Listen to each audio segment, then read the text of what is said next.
Então, vamos lá. Pessoal, para aqueles que não me conhecem, sou o Dr. Tales, trabalhava, né, no Paraná e há 2 anos vim para a cidade de Natal, Salinas, a qual trabalho no Hospital de Salinas, né, na UPA, no hospital, tanto na parte da clínica médica como também na porta urgência e emergência. Da turma aí, acho que só Maria Paula e Alex me conhecem, né?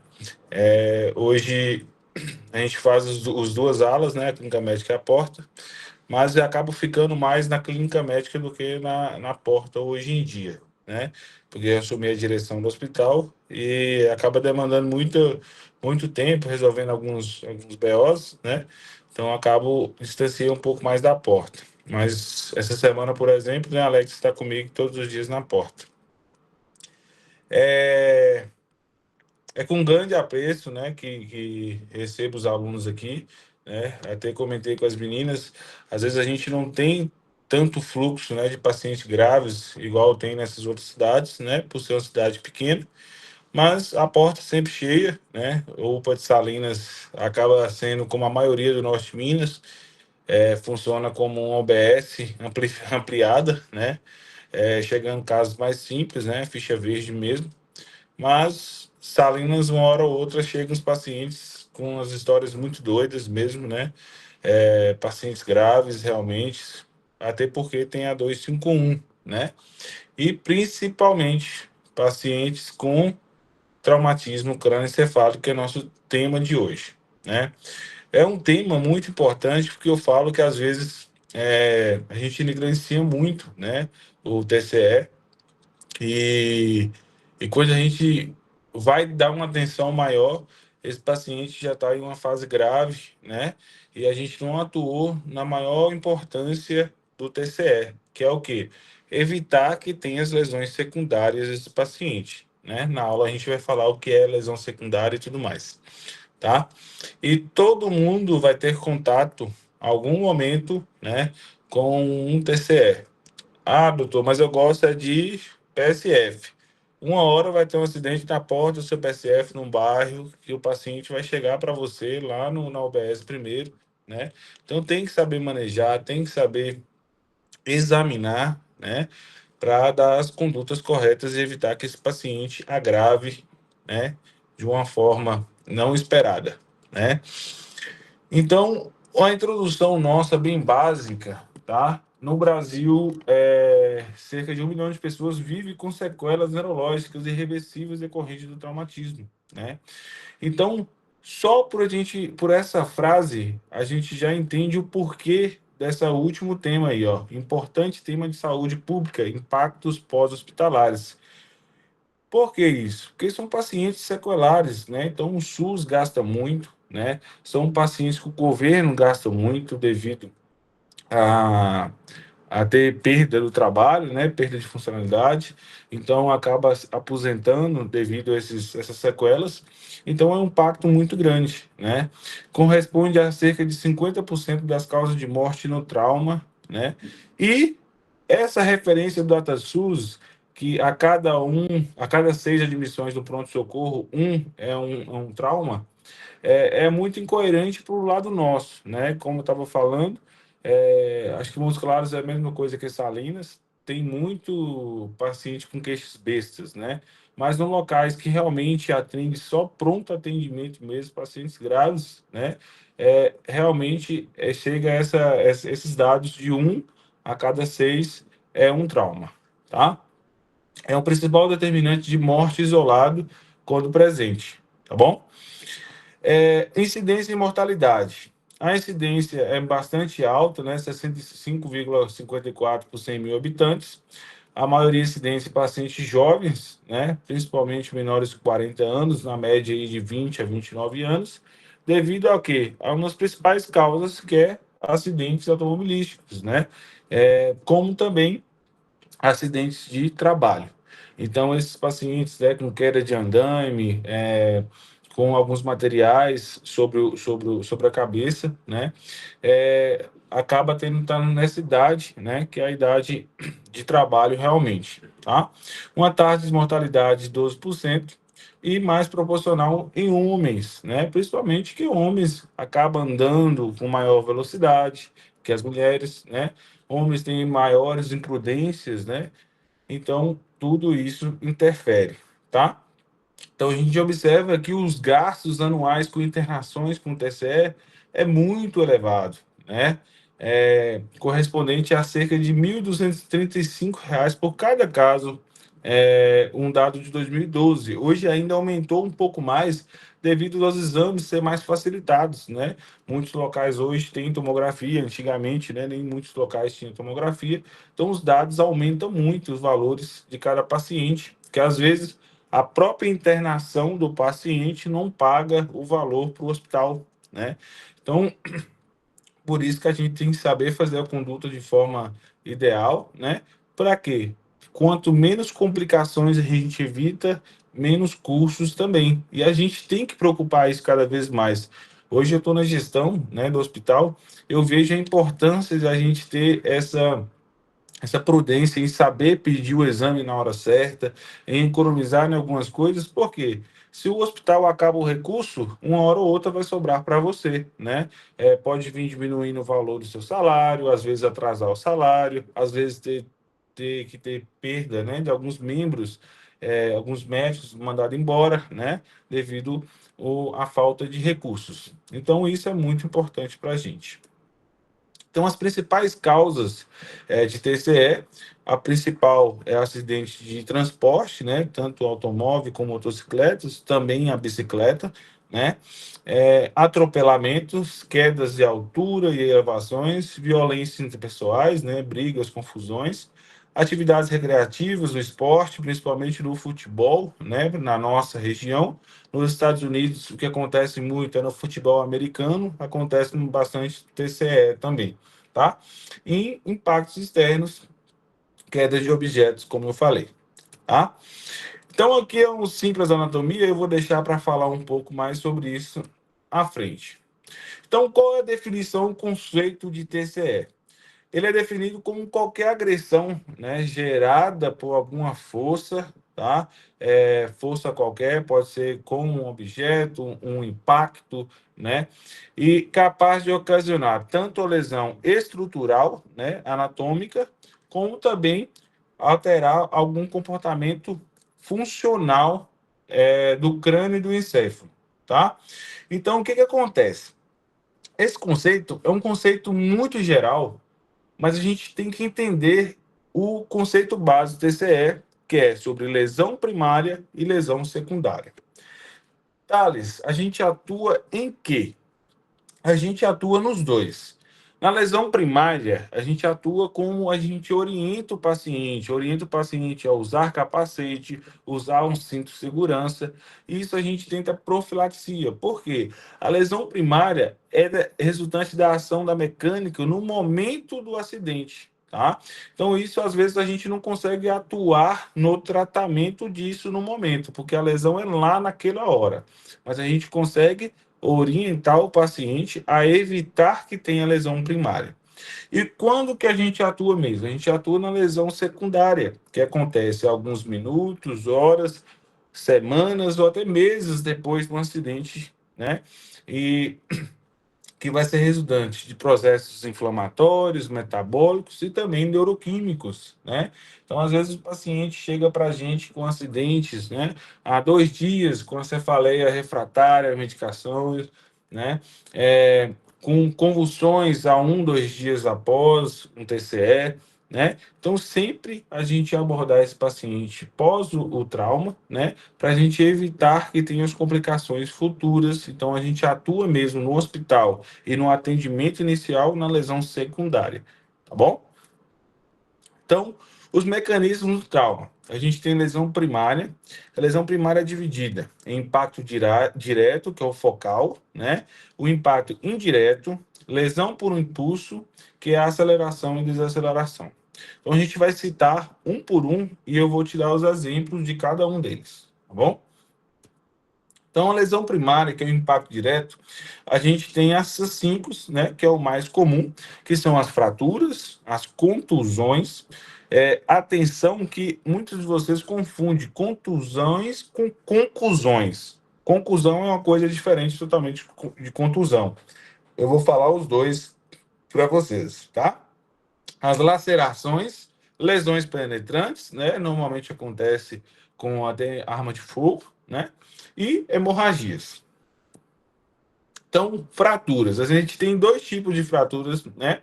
São as fraturas lineares, as simples, né?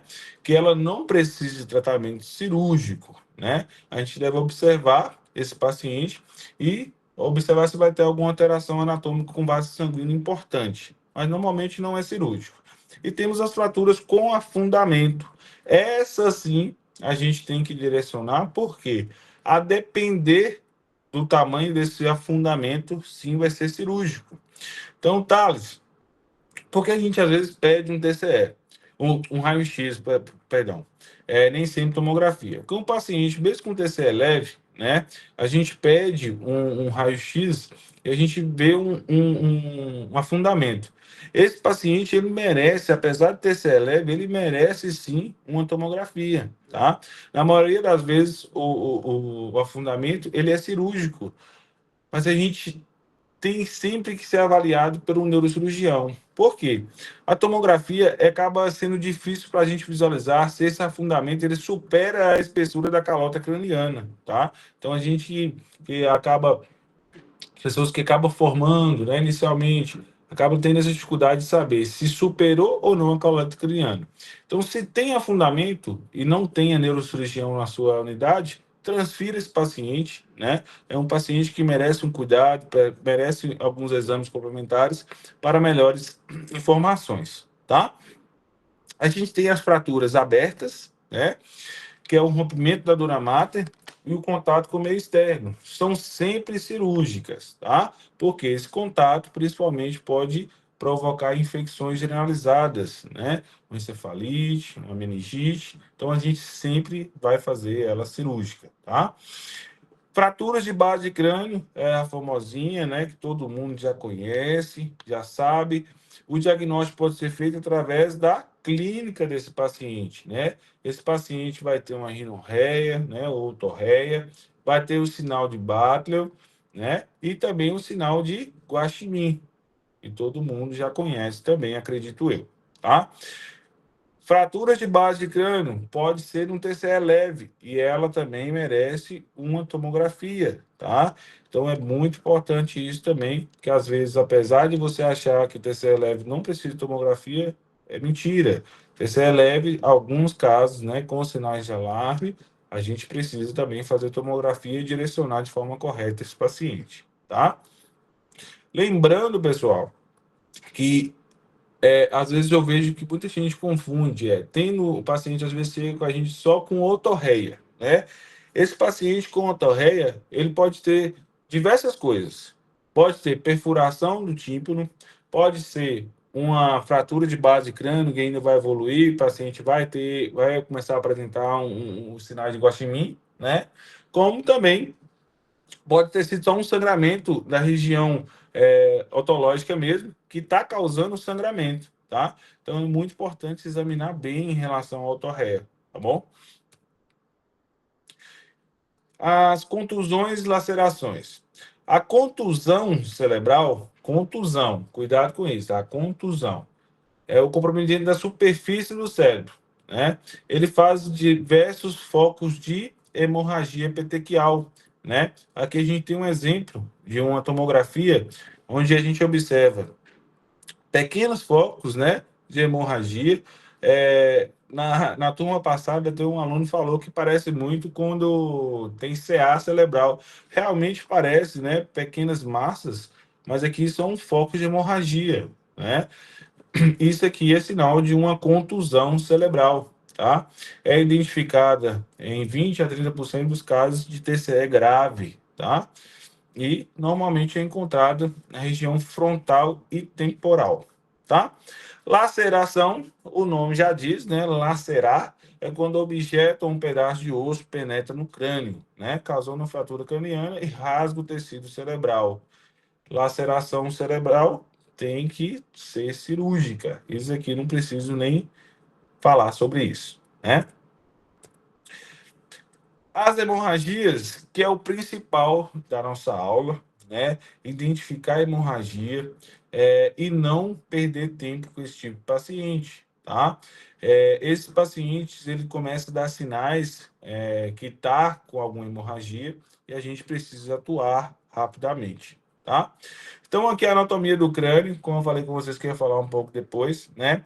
O espaço subegaleal é entre a pele e o periósteo, o epidural entre o osso e a dura mater, o subdural entre a dura mater e a aracnoide, e o espaço subaracnoide entre a aracnoide e a pia mater, é onde contém o LCR, né? Então, a gente vai falar um pouquinho de cada deles agora. A hemorragia subegaleal, né? Alguns conhecem, né, como antigamente o famoso galo, né, na cabeça, é localizada entre o couro cabeludo, né, e o crânio. Então, é exatamente essa imagem aqui, ó, né? E que não é, é um sangramento, mas um sangramento fora do crânio, né? É um hematoma fora do crânio. Então, esse tratamento vai ser observação e geloterapia com anti-inflamatório, né? Nada mais do que isso. A hemorragia epidural é localizada na face interna do crânio, com folheto externo da dura mater. Esse aqui ocorre em cerca de 5% das vítimas, né? O epidural é um sangramento arterial, então ele realmente empurra as estruturas, né? A maioria das vezes já vai ter desvio da linha média, tá? A gente vai falar um pouco mais à frente e vou explicar um pouco sobre ele para vocês. E o hematoma subdural é localizado entre dura mater e aracnoide, né? É esse aqui, né? A gente considera em formato de banana, tá? Enquanto que o epidural, alguns falam em formato de pera, tá? Então, subdural de banana e epidural de pera. O subdural é por sangue venoso e o epidural por sangue arterial, tá? O hematoma subaracnoide é localizado entre a aracnoide e a pia mater, né? A gente tem os exemplos aqui, né, desses sangramentos, tá? Então, o epidural ou extradural, né, é a mesma coisa. Normalmente ocasiona a artéria meníngea média, né? Então é arterial, tá?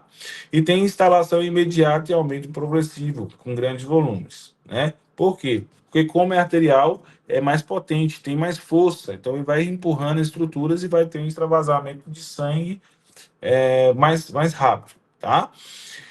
E aqui eu coloquei uma atenção para vocês, é o período de lucidez. O que acontece às vezes com o hematoma epidural? O paciente chega para a gente com um TCE, né? Ele teve perda de consciência no local da cena. Ele chega para você no hospital em Glasgow 15, consciente, lúcido, né? Só não lembra, às vezes, do momento ali do acidente, tem essa amnésia lacunar, né? Mas aí você está examinando ele, daqui a pouco, em menos de 1 hora, 2 horas, o paciente rebaixa de uma forma brusca, né? Ele tem esse período de lucidez que acontece no hematoma epidural. Então, essa é a importância de, às vezes, a gente não negligenciar, né? Paciente que perdeu a consciência no momento da cena, né? Por isso a gente tem que observar. Porque se chega com esse período de lucidez, o hematoma epidural não vai demorar mais de 4 horas, 6 horas para ele dar sinais, não, tá? Então, esse paciente vai ter um rebaixamento bem importante e aí a gente tem que atuar de forma rápida. Por quê? Porque ele tem um aumento da PIC, né? Da pressão intracraniana e causando a herniação do uncus. Eu vou falar na frente para vocês o que é essa herniação. E vocês vão observar na própria clínica. Aí vocês vão estar sabendo que esse paciente está sendo ocasionando uma herniação, tá? O diagnóstico é através da tomografia, né? Obviamente, e sempre indicação cirúrgica, tá? Se paciente sintomático, o desvio da linha média for maior que 5 milímetros, é cirúrgico, e se é assintomático, a espessura tem que ser um pouco maior de 15 milímetros, tá bom? Thales, como é que eu vou saber isso? galera, por imagem, só se você for muito bom na imagem ou vier descritivo em relação a isso, né, no relatório. Então, a minha orientação para vocês que estão começando, sempre, ou igual o Salinas, né? Salinas hoje a gente não tem o neurocirurgião, mas tem o doutor Bruno Lacerda, né, o neurocirurgião da Santa Casa, que trabalha conosco de forma online, né? Então a gente discute o caso com ele e aí a gente define se vai transferir ou não para Montes Claros. Se você não tem esse contato com o neurocirurgião, sempre transfira, tá? Não coloca o seu na reta. Então, é importantíssimo em relação a isso. Inclusive, o SAMU vai relacionar, vai questionar você bastante, né? Por que, doutor? Mas qual volume? Fala, eu não tenho estrutura aqui, tem um hematoma epidural na tomografia. E acabou, né? Porque senão depois você pode se complicar por uma coisa que no seu local você não consegue suprir, né, todas as necessidades desse paciente, tá? O hematoma subdural agudo é a lesão unilateral em 80% dos casos, né? É um tipo mais comum de hematoma cerebral. Ele pega em cerca de 30 até 35% dos casos é o hematoma subdural. Pode ocorrer efeito de massa significativo, né? Com sinais de hipertensão intracraniana. Às vezes, o que acontece, pessoal? São pacientes que têm hematoma subdural, né? Teve uma queda, hematoma subdural, não chega com Glasgow 15 para você, vai para casa, e alguns dias depois, né? Ele volta já rebaixado para você. Quando você faz a tomografia, já tem um hematoma subdural bem importante na tomografia. Às vezes, na primeira vez, né, que ele chegou para você, ele já estava com hematoma subdural importante, porém, por estar com Glasgow 15, foi negligenciado, né? Então, por isso, mais uma vez, a importância da tomografia de crânio nesses pacientes, né? E vai vir com o sinal da lua crescente ou em formato de banana, como já falei com vocês, né? Indicação de tratamento cirúrgico, se desvio da linha médica maior que 5 milímetros, tá? O hematoma subaracnoide, ele pode ser de origem primária, né, que é no caso do aneurisma, ou secundária, que é no caso do trauma, né, que é o momento que a gente está falando, tá? O subaracnoide, ele pode vir com a lesão silenciosa, né, e de evolução gradual, porém, quando ele vem bem característico, tem um paciente com a cefaleia muito intensa, tá? É uma cefaleia que ele já chega referindo, doutor, é a pior cefaleia da minha vida, muita dor, né? O paciente acaba tendo náuseas, vômitos intensos devido à dor intensa, né? Às vezes alguns referem muita tontura, diplopia, tá? E começa a ter convulsões e rebaixamento do nível de consciência nos casos mais graves, tá? O diagnóstico também é tomografia e tem indicação de tratamento cirúrgico, tá? E o interparagmatoso é uma coleção de sangue, né, localizada na cabeça, é responsável por 10% das lesões encefálicas. Seu principal sintoma é o déficit neurológico focal. O que é o déficit neurológico focal? Alguém sabe me falar? Está todo mundo dormindo. É o déficit de função nervosa, perdão, tá? Déficit de função nervosa, que aí o paciente vai ter fraqueza no membro, vai falar que está perdendo a sensibilidade, movimentos involuntários. Isso é sintoma de déficit neurológico, tá? Focal. O diagnóstico também é um diagnóstico realizado por tomografia. E a indicação do tratamento cirúrgico é controverso. Por quê? Alguns estudos apontam que pacientes que têm tratamentos cirúrgicos e pacientes que têm tratamentos conservadores têm resultados iguais, né? Manteve as mesmas sequelas, manteve os mesmos resultados. Então, a própria neurocirurgia tem essa controvérsia. Alguns falam que é cirúrgico, outros falam que não, devido a esses estudos randomizados, tá? Lesão por impulso. Aí agora sim a gente tem a concussão cerebral, tá? E a lesão axonal difusa, a LAD, tá? Acho que Maria Paula pegou uma paciente jovem, né? Que chegou para a gente com a LAD. Tô certo, Mar? 13. Um paciente de 13 anos, né, que teve um acidente próximo a Francisco Sá, foi entubada na Sena, levada para Montes Claros, né, Santa Casa, realizou os exames de tomografia, não identificado nenhuma lesão e hemorrágica, né? E então definiu como lesão axonal difusa grau 1, né? Eu vou estar mostrando para vocês em relação a esse grau, tá? Então, a concussão é a alteração, né, da função mental, do nível de consciência do paciente, causada por exatamente por esse impulso, né? Essa desaceleração e aceleração súbita durante o trauma, né? Ou uma freada muito brusca de um veículo, tá? O que é importante na concussão? A concussão, a perda de consciência do paciente, ele dura menos de 6 horas, tá? E já na LAD, a perda de consciência, ela dura a partir de 6 horas. Então, a gente depois vai avaliar. A LAD tem a LAD leve, a moderada e a grave, tá? Quais os sintomas da concussão? O paciente vai ter confusão mental, né? Amnésia retrógrada, não vai lembrar de nada anteriormente ao trauma, né? Perda temporária da consciência, que pode durar até 6 horas, dipopia, perda do equilíbrio, zumbidos, olfato e paladar. Uma coisa muito importante da concussão que acontece é o paciente chega para a gente e pergunta a mesma coisa toda hora. Então ele chega para você, doutor, onde eu estou? Doutor, o que aconteceu comigo? Aí passa tipo 2 minutos e fala, e onde eu estou? O que aconteceu comigo? Aí você explica tudo de novo. Ele vai perguntando, perguntando, perguntando. Então ele fica repetitivo, perguntando a mesma coisa, tá? Isso acontece muito na concussão cerebral, tá? A LAD é a lesão axonal difusa, né? É quando acontece uma deceleração rotacional que gera que resulta na ruptura generalizada das fibras axonais, tá? Então, como eu falei com vocês, ela dura a perda de consciência maior que 6 horas. Então, a gente tem a LAD leve, moderada e grave. A leve é quando esse estado comatoso, né, essa perda de consciência, ela dura de 6 a 24 horas, tá? É em cerca de 80%, 15% de mortalidade. O moderado é quando o estado comatoso mais de 24 horas e não acompanha lesões de lesão de tronco encefálico, que é a deceleração e decorticação.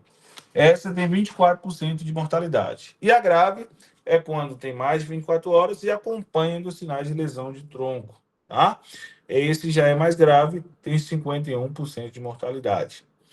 Suspeitar a LAD quando não há sinais de hipertensão intracraniana, tá? Então, como eu falei, o diagnóstico da LAD é um diagnóstico de exclusão, tá? A TC exclui sinais, né, de hipertensão intracraniana, de lesões expansivas, de hemorragias, de edemas, né? Então, define uma lesão axonal difusa, tá? Essa lesão, então aqui embaixo a gente tem a classificação, né, de lesão difusa tipo 1, que era o caso da paciente nossa, sem lesões visíveis, né, como também tem outros tipos de LAD, né, lesão hemorrágica subcortical, lesão associada à LAD e a lesão associada à LAD diferente, com tumefação, uma e a outra com hematoma subdural. Então, sempre a tomografia. Então, aqui é uma coisa mais importante é uma coisa que não importante, né? O que a gente tem que saber mais é a classificação, para a gente saber direcionar esse paciente, explicar, né, para o neurocirurgião ou passar o caso de forma correta para o SAMU. Então, aqui eu coloquei a diretriz, né? Eu vou mandar o link para as meninas, eu vou encaminhar para vocês. Depois vocês podem estar clicando aqui e já sai direto no manual do projeto de diretriz, tá? E aí vocês dão uma avaliada sobre isso. Então, o que a gente quer realmente no TCE? A gente quer evitar que tenha lesões secundárias. Quais são essas lesões secundárias? A gente tem que evitar que tenha hipertensão intracraniana, hipertermia, hipotermia, tão importante, né? no ATLS, saber fazer o controle do momento de temperatura da sala, né? Se o paciente estiver hipotérmico, colocar a manta térmica, né? Porque esse paciente hipotérmico, como também hipertérmico, tem sinais de gravidade, né? Quanto pior tiver, mais grave esse paciente, né? Mais risco de morte, tá? Distúrbio eletrolítico, né? Ácido base, hipoglicemia e hiperglicemia, sangramentos tardios, edema cerebral, efeito de massa, hipotensão arterial, sinais de choque e infecções. Então, tudo isso aqui é o que a gente quer atuar nesse paciente para evitar que ele tenha, né? E complique, tenha mais sequelas, né? Posteriormente. Então, o que é hipertensão intracraniana? É alterações de fluidos dentro do crânio, né? Os valores de referência de 5 a 10, em repouso, então a gente deixa de 5 a 15, perdão, e no repouso, então a gente coloca em 10, tá? A hipertensão intracraniana é quando está acima de 20, tá? A pressão. E tem a famosa tríade de Cushing. O que é isso? É sinal de gravidade e mortalidade alta, né? Paciente com bradicardia, bradipneia e hipertensão. Esse paciente, quando chega para você dessa forma, você pode ligar o sinalzinho de alarme, que é paciente muito, muito, muito grave, tá? Se você não atuar de forma rápida, você vai perder esse paciente, tá? A gente tem que saber sobre a pressão de perfusão cerebral, né? Que é igual à pressão arterial média menos a PIC, tá? Vou falar um pouco mais dela sobre a frente. E a gente tem a doutrina de Monro-Kelly. O que acontece? O crânio, ela é uma caixa não expansível, né? A gente não consegue expandir mais a nossa cabeça. Então, o que acontece? A doutrina diz o seguinte: a gente tem um encéfalo, né? Um volume arterial, volume venoso e o LCE, tá? Quando tem um trauma, um efeito de massa, então uma massa vai ocupar uma parte desse encéfalo. Então, essa massa entrando vai ter aumento do volume arterial, né? Pode ser por um sangramento, e um volume venoso. O líquido também aumenta, tá? Tem extravasamento. E o que acontece nesse momento? Esse quadro do lado aqui, ó, é para explicar para a gente uma coisa. Tem um momento de compensação. A nossa cabeça não expande, né? Mas essa massa, apesar de ela estar crescendo, né? Ela não consegue aumentar a pressão intracraniana. Por quê? Porque o nosso corpo consegue compensar esse estado. Começa a eliminar, jogar para fora o líquido cefalorraquídeo e também jogar para fora o volume venoso, né? Porém, chega um momento, né, que é o ponto de descompensação, que é o último caso aqui. Essa massa, ela expande tanto, né, que aí agora a pressão já sobe de forma exponencial, tá? Essa massa aumenta, o líquido já não consegue acompanhar para fora. Então a pressão intracraniana aqui já aumenta demais. Então tem um momento que consegue o estado compensado, a pique permanece normal, mas se essa massa expande demais, esse pique aumenta, que é o que acontece, né, nessas lesões que têm hipertensão intracraniana aumentada. Tá bom? É um pouco complexo, não sei se deu para todos entender, mas olhando pelo gráfico, pelas duas imagens, vocês vão conseguir entender o que eu quero mostrar para vocês, né? Que o crânio não consegue expandir, então, até chegar nesse ponto de descompensação, apesar de ter uma massa aumentando o tamanho, o corpo consegue se adequar, né? Eliminando o líquido cefalorraquídeo e o volume venoso para fora para manter a pique normal. Porém, chega um momento que ele já não consegue mais, né? Que é um momento de compensação, e aí a pique aumenta com pouca coisa de aumento do volume da massa. Tá bom? E aqui é a famosa herniação de Uncus, né? Que é muito comum. O subdural pode dar, mas é mais comum na epidural, né? Que começa a ter já desvio da linha média. E como é que a gente sabe clinicamente que esse paciente pode estar sendo ocasionado por uma herniação de Uncus? A gente vai ter uma compressão do sistema reticular, né? Esse paciente vai ter rebaixamento do nível da consciência. A gente vai observar quando a gente for ver o exame físico, esse paciente ele tem uma hemiparesia contralateral, né? Então, se o sangramento está à esquerda, ele vai perder o lado direito. E vai ter anisocoria, né? Ipsilateral. O que, que é isso? Do mesmo lado do sangramento. Então, o sangramento do paciente está à esquerda, a pupila dele à esquerda, ela está midriática. E a outra está normal, né? Então, eu vou falar um pouco mais à frente, mostrar os modelos, fica mais fácil para vocês. Deixa eu ver aqui. Aqui, ó. Então, a anisocoria é quando uma está midriática e a outra está ou dilatada ou contraída, né? Aqui está miótica e a outra midriática. Mas aqui também poderia estar normal, que estaria anisocórica, tá? Nem sempre é miótica e midriática, tá? Normal também acontece na isocoria. Isocoria quando as duas estão normais, miótica quando as duas estão contraídas e midriática quando as duas estão dilatadas, tá? Então, na reação de únicos, a gente vai ter anisocoria, tá? Então, hoje, essa semana mesmo,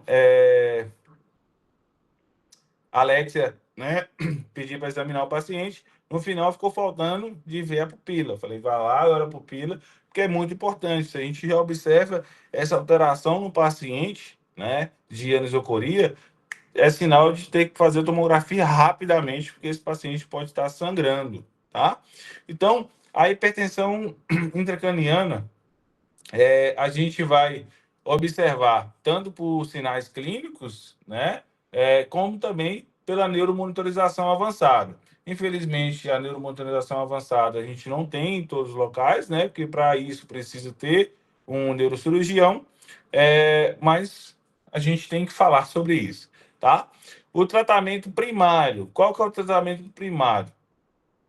A primeira abordagem é a drenagem cirúrgica, né? Mas assim, a gente não tem em todo lugar um neurocirurgião. Então, tem algumas medidas que a gente consegue fazer para evitar o avanço, né, dessa hipertensão intracraniana. Então, a gente tem que manter a cabeceira elevada, 30 graus, né? Definir a via aérea desse paciente e realizar um tratamento medicamentoso também, né? A gente pode usar tanto o manitol quanto a solução salina hipertônica. Mais à frente eu vou falar também um pouco sobre isso para vocês, sobre as medicações. Tem uma coisa importante do manitol, que o paciente não pode estar hipotenso. Se tiver hipotenso, a gente tem que usar a solução salina hipertônica, tá? Eu vou ensinar vocês como é que faz essa diluição mais à frente. A gente tem que monitorizar o sódio desse paciente, né? Como eu falei para vocês, esse distúrbio eletrolítico também, a gente tem que controlar, que é uma lesão secundária também. Então, não só a glicemia, o distúrbio eletrolítico, hipercalemia, a gente tem que olhar também, tá? E controlar a osmolaridade desse paciente.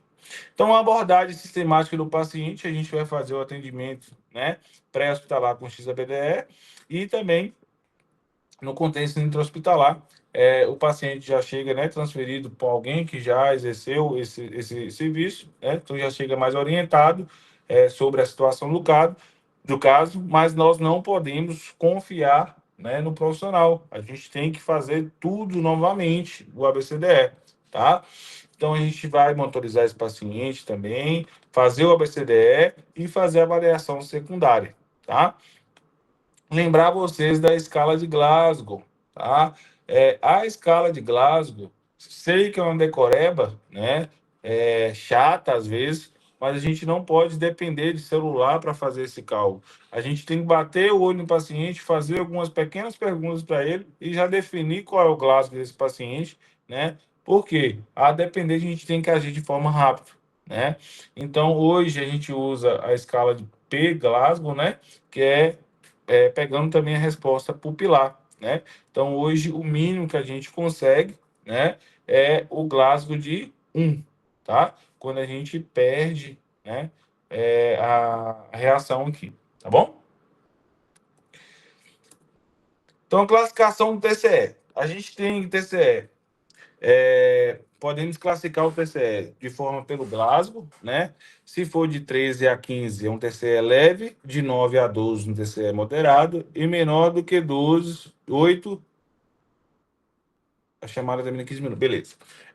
Menor do que 8, o TCE é grave, tá? Como também a gente pode avaliar pela perda de consciência. Se for uma perda de consciência menor que 30 minutos, é um TCE leve. Se for uma perda de 1 a 24 horas, é um TCE moderado. E se for uma perda de consciência maior que 24 horas, já é considerado um TCE grave, tá? E também podemos olhar pelo tempo de amnésia. Se for uma amnésia menor do que 1 hora, o TCE é leve. Se for 1 hora a 24 horas, o TCE é moderado. E maior que 24 horas, o TCE é grave. Tá? Então, o leve. O que é o leve, então? Vai ser um Glasgow de 13 a 15, com a perda de consciência menor do que 30 e uma amnésia pós-traumática menor do que 1 hora. Esse é o leve. Então, avaliação inicial, vamos fazer uma avaliação completa, né? Com a história clínica, o exame físico geral. Como eu falei para vocês, a gente pode usar poste de um raio-x simples de crânio, né? Para a gente ter informações simples, ver se vai ter um afundamento da calota craniana, que a gente consegue ver, né, no raio-x. Coletar bem os fatores de risco, né? A cinemática do trauma, né? Qual foi o tipo de trauma, se foi ejetado, se não foi ejetado, como é que foi o paciente encontrado na cena, se estava consciente, se estava deambulando, se teve algum sangramento no local, se perdeu muito sangue. Então, isso é muito importante, tá? Não evidenciar somente no Glasgow do paciente. A gente tem que ver o paciente como um todo, tá? E o TC de crânio não é mandatório. Quando que a gente vai pedir o TC de crânio para esse paciente com TCE leve? Quando a escala de Glasgow ela é menor do que 15 após 2 horas do trauma, suspeita de fratura exposta ou afundamento, né, do crânio, qualquer sinal de fratura de base de crânio, como eu expliquei para vocês, vômitos mais do que 2 ou 3 episódios, tá? Idade superior a 65 anos e pacientes que usam anticoagulantes. Esses pacientes também são muito importantes a gente pedir tomografia de crânio. Tem as outras aqui, ela é de grau moderado, né? Vai depender muito do local. Se você tiver disponibilidade de fácil acesso, a gente ainda faz, né? Que é a perda de consciência quando é mais de 5 minutos, amnésia para os fatos anteriores e mecanismo perigoso. Eu te falar a verdade, desse risco moderado, quando é mecanismo perigoso, eu sempre peço, tá? O que seria um mecanismo perigoso? Paciente que caiu de andaime de 3 metros, 5 metros de altura, pacientes que têm colisão de veículo com um porte, com a vaca, né? São mecanismos de trauma muito intensos. Então, esses pacientes, eu acredito que vale a pena, sim, apesar de ter Glasgow 15, tá? Então, a alta hospitalar, a gente sempre observa esse paciente, né, com sinais de estabilidade, ausência de complicações agudas no intervalo de 12 horas, tem que ter um Glasgow maior de que 14, né, até porque se esse paciente tiver tido um Glasgow menor do que 15 após 2 horas do trauma, esse paciente já precisava de tomografia para uma melhor análise, né, então esse paciente já idealmente já teria que internar ele para uma melhor observação, tá? O raio-x de crânio sem sinais de alarme e após 2 exames neurológicos normais em 12 horas, também já é indicado um TCE leve. Já é indicado a alta desse paciente com TCE leve, tá? O ATLS, ele até deixa esse formulário, né, para nós médicos dar na alta ao paciente sobre o TCE leve. Infelizmente, a gente ainda acaba, né, correria do dia a dia, acaba não usando esse material, né, onde ele coloca os sinais de alarme do paciente, né, informando que as próximas 48 horas o paciente deve ser observado, que é o momento mais crítico do paciente, né, e coloca alguns sinais e sintomas para esse paciente ter alguma orientação, se tiver algum desses sintomas, retornar para a gente, tá? Então, quem quiser esse, né, tem no próprio ATLS ou até mesmo vou mandar os slides, vocês conseguem pegar esse formulário também, tá? O TCE moderado é um Glasgow de 9 a 12, né? Com tempo de consciência entre 1 e 24 horas, e um tempo de amnésia de 1 a 24 horas também. No TCE moderado, esse paciente, na avaliação inicial nossa, a gente vai seguir as mesmas coisas do TCE leve, porém, ele sempre a gente vai pedir tomografia de crânio. Então, esse paciente, se você não tiver na sua unidade, esse paciente deve ser transferido para um local que tenha TC de crânio, tá? Sempre internar ou transferir o doente para uma instituição de capacidade maior, né? Após a internação, a gente tem que avaliar, fazer avaliações neurológicas frequentes, né? Idealmente, o paciente tem que ser encaminhado à UTI, né? Porque numa sala que não tenha médico frequente, é complicado ficar, né, atrapalhando o médico para ir fazer essas avaliações toda hora. Então, num local controlado, igual o CTI, consegue fazer esse controle, né, de 2 em 2 horas, de 1 em 1 hora, fazendo o exame neurológico desse paciente, tá?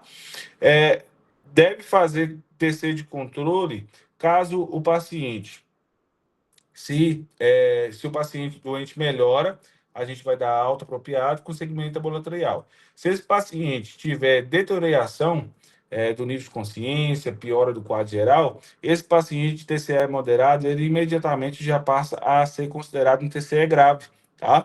Então, esse paciente com TCE grave, ele sempre tem que ter no local um neurocirurgião, tá? O TCE moderado, ele ainda pode ser controlado num local que tenha CTI, por exemplo, tá? Mas o TCE grave, ele é obrigatório ter a presença do neurocirurgião no local, tá bom? E o TCE grave, obviamente, né? Glasgow menor que ou igual a 8, tempo de perda de consciência maior que 24 horas, tempo de amnésia pós-traumática maior que 24 horas. E aqui, um quadrinho muito importante, né? Que eu quero que vocês levem isso da aula de hoje, tá? Quando que vai ser sempre um TCE grave? O paciente tiver pupilas assimétricas, né? Que a gente já falou disso, porque esse paciente já está tendo uma herniação de uncus, então esse paciente já deve ser considerado um TCE grave, tá? Assimetria motora, fratura aberta de crânio com perda de LCR ou exposição tecidual, também o paciente precisa, né, de uma neurocirurgia, então tem que ser entubado, caminhado a um local que tem especialista. Fratura de crânio com afundamento, também é considerado um TCE grave. Nem sempre a gente vai entubar, mas esse paciente precisa de um neurocirurgião, precisa passar por cirurgia, então ele deve ser considerado um TCE grave, tá? E queda de 3 pontos na escala de Glasgow em reavaliação seguida. Então, eu avaliei um paciente, estava com Glasgow 14. Passou 2 horas, esse paciente já rebaixou, está com Glasgow 10. Esse paciente, apesar de estar Glasgow 10 ainda, né, que em teoria seria considerado moderado, ele já é conduzido como de forma grave. Tá? Conseguiram entender sobre isso? Se vocês não estiverem entendendo, vocês podem falar, pessoal. Eu vou abrir um novo link, aproveitar que está 7 minutos, que aí agora vem a parte do tratamento, que é o mais importante, tá? Eu vou abrir um novo link aqui e vou enviar para vocês. Rapidão.